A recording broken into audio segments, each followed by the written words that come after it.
నమస్తే ఫ్రెండ్స్, నేను మీ Sravani. Welcome back to Sravani's kitchen. ఈరోజు మన శ్రావణీస్ కిచెన్లో గోధుమ పిండి బెల్లంతో కేక్ రెసిపీని చూపించబోతున్నానండి. వీటిని కొందరు కేక్ అని లేదా బిస్కెట్స్ అని కూడా అంటుంటారు. బయట నుండి క్రిస్పీగా, లోపల నుండి కాస్త సాఫ్ట్గా, చాలా టేస్టీగా, చాలా చాలా బాగుంటాయి. ఒక్కసారి వీటిని ఇలా చేసి పెట్టుకున్నామంటే టీలోకి, స్నాక్స్లోకి లేదా పిల్లలకి స్కూల్లో బాక్స్ పెట్టడానికైనా వీటిని పెట్టి పంపించవచ్చు. మరి సింపుల్గా చేసుకుని ఈ హెల్దీ స్నాక్ రెసిపీని ఎలా చేయాలో ఇప్పుడు చూద్దాం రండి. ముందుగా బెల్లాన్ని కరిగించడానికి ఒక గిన్నెలోకి 1 కప్పు తురిమిన బెల్లం తీసుకోండి. బెల్లం మరీ పెద్ద పెద్దగా ముక్కలుగా కాకుండా సన్నగా తురిమి తీసుకోండి. ఇందులోనే కాచిన పాలను కొంచెం వేడిగా ఉన్నప్పుడే అరకప్పు వరకు కొలిచి బెల్లంలోకి తీసుకోండి.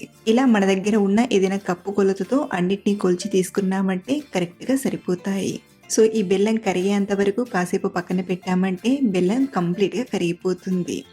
ఇప్పుడు పిండిని కలపడానికి మరొక గిన్నెను తీసుకొని ఇందులోకి ఒక 2 కప్పుల గోధుమ పిండిని తీసుకోండి. అలాగే ఇందులోనే అరకప్పు బొంబాయి రవ్వ అంటే ఉప్మా రవ్వను తీసుకోండి. ఇలా కొంచెం ఉప్మా రవ్వ వేయడం వలన మనం చేసేవి క్రిస్పీగా చాలా రుచిగా వస్తాయి. అలాగే ఇందులోనే చిటికెడంతా ఉప్పుని తీసుకోండి. అలాగే మనం చేసే వీటిని మరింత రుచిగా చేయడానికి మిక్సీ గిన్నెలోకి ఒక 1/2 కప్పు ఎండు కొబ్బరి ముక్కల్ని తీసుకోండి. వీటితో పాటే మంచి టేస్ట్ కోసం ఒక 4-5 యాలకులను తీసుకుని మెత్తగా గ్రైండ్ చేయండి. ఫస్ట్ కొబ్బరిని ఇలా ఒకసారి మెత్తగా గ్రైండ్ చేసి తీసుకున్నాక ఇందులోనే 6-7 బాదం పప్పుల్ని, అలాగే మరో 6-7 జీడిపప్పు పలుకుల్ని తీసుకొని పల్స్ మోడ్లో తిప్పుతూ కోర్స్గా గ్రైండ్ చేసి తీసుకోండి.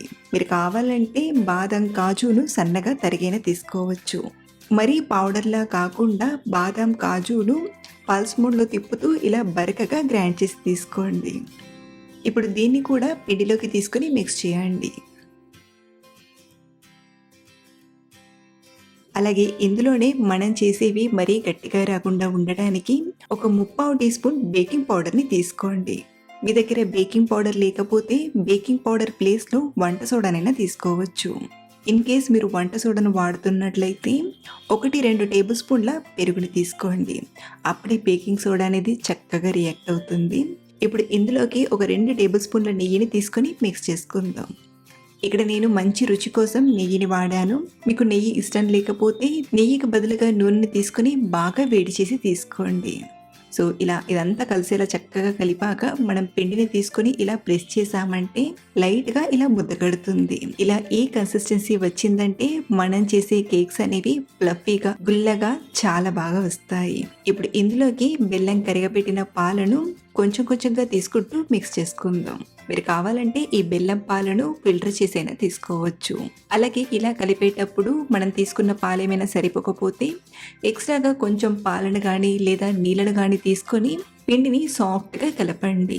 గట్టిగా కలిపామంటే ఇందులో వేసిన రవ్వ అనేది నీళ్ళను పీల్చుకొని మరీ గట్టిగా అవుతుంది. కాబట్టి ముందుగా ఇలా కొంచెం సాఫ్ట్గా కలిపి ఒక 15 నిమిషాలు ఈ పిండిని నానబెట్టండి. 15 నిమిషాలు నానబెట్టామంటే పిండి కరెక్ట్గా సెట్ అవుతుంది. 15 నిమిషాల తర్వాత మళ్ళీ చూపిస్తున్నాను. చూడండి, రవ్వ నీళ్ళను పీల్చుకొని కొంచెం గట్టిపడింది కదా. ఈ టైంలో ఇక్కడ చూపించిన దానికంటే మరీ గట్టిగా అయి ఉంటే లైట్గా నీళ్ళను చల్లి బాగా కలపండి. ఇప్పుడు ఈ పిండి ముద్దను చిన్న చిన్న ముద్దలుగా డివైడ్ చేస్తున్నాను. ఇక్కడ నేను 3 ముద్దలుగా డివైడ్ చేశాను. మీరు కావాలంటే 4 ముద్దలుగా అయినా డివైడ్ చేయొచ్చు. ఇప్పుడు ఒక్కొక్క పిండి ముద్దను తీసుకొని చెక్క పైన ఇలా రోల్ చేయండి. మరీ లావుగా కాకుండా రోల్ చేయండి. ఇలా మీడియం మందంగా రోల్ చేశాక ఫస్ట్ కట్ చేసింది తీసేసి ఆ తర్వాత అన్నిటినీ హాఫ్ ఇంచ్ గ్యాప్తో కట్ చేయండి. వీటిని మరీ లావుగా చేసినా అంత బాగా ఫ్రై అవ్వవు కాబట్టి ఇలా కొంచెం చిన్న చిన్నగా సన్నగానే ప్రిపేర్ చేసుకోండి. ఇప్పుడు ఈ ఒక్కొక్క పిండి ముద్దను తీసుకొని ఇక్కడ చూపించినట్టుగా కొంచెం ఇలా రౌండ్గా చేసి పైన ఇలా లైట్గా ఘాట్లు పెట్టండి. దీంతో మనకు ఇవి చక్కగా ఫ్రై అవుతాయి. సో ఇలాగే ఒక్కొక్కటి తీసుకుంటూ కొంచెం రౌండ్గా వచ్చేలా ఇలా షేప్ ఇచ్చి లైట్గా ఘాట్లు పెట్టి తీసుకోండి. ఘాట్లు పెట్టేటప్పుడు మరీ కింది వరకు కాకుండా పావు వంతు వరకు ఘాట్లు పెట్టి తీసుకోండి. ఇదే విధంగా మనం కలిపిన పిండి మొత్తం చేసి తీసుకోవడమే. సో ఇలా అన్నిటినీ చేశాక మరో పక్కన డీప్ ఫ్రైకి సరిపడా ఆయిల్ని తీసుకొని మీడియంగా వేడి చేయండి. ఆయిల్ మీడియంగా వేడయ్యాక కొంచెం పిండి ముద్దను వేసి చూసామంటే చూడండి, ఆయిల్ అనేది మనకు ఈ మాదిరిగా వేడవ్వాలి. ఇప్పుడు ఇందులోకి సరిపడాన్ని బైట్స్ని తీసుకొని లో ఫ్లేమ్లో ఫ్రై చేయండి. మనం వీటిని ఎక్కువ మంట పైన ఫ్రై చేసామంటే లోపలి వరకు అంత బాగా ఫ్రై అవ్వవు. అలాగే ఇలా లో ఫ్లేమ్‌లో ఫ్రై చేయడం వలన కొంచెం ఆయిల్ పట్టుకుంటుంది కదా! కాబట్టి ఇవి ఇలా చక్కగా ఫ్రై అయ్యి మంచి కలర్‌లోకి వచ్చాక చివర్లో 1, 2 నిమిషాలు హై ఫ్లేమ్‌లో ఫ్రై చేసామంటే ఆయిల్ అనేది పీల్చుకోకుండా ఉంటుంది. కాబట్టి వీటిని ఫ్రై చేసేటప్పుడు ఈ సింపుల్ టిప్‌ని డెఫినెట్‌గా ఫాలో అవ్వండి. స్టార్టింగ్ ఫ్రై అయ్యేంత వరకు లో ఫ్లేమ్‌లో ఫ్రై చేసి వీటిని బయటికి తీసుకునే ముందు 1, 2 నిమిషాలు హై ఫ్లేమ్‌లో ఫ్రై చేసి తీసుకుంటే ఆయిల్ పీల్చుకోకుండా పర్ఫెక్ట్‌గా ఫ్రై అవుతాయి. ఇదే విధంగా మనం చేసినవన్నీ ఫ్రై చేసి తీసుకోండి. అలాగే ఇవి వేడిగా ఉన్నప్పుడు కొంచెం సాఫ్ట్‌గా అనిపిస్తాయి.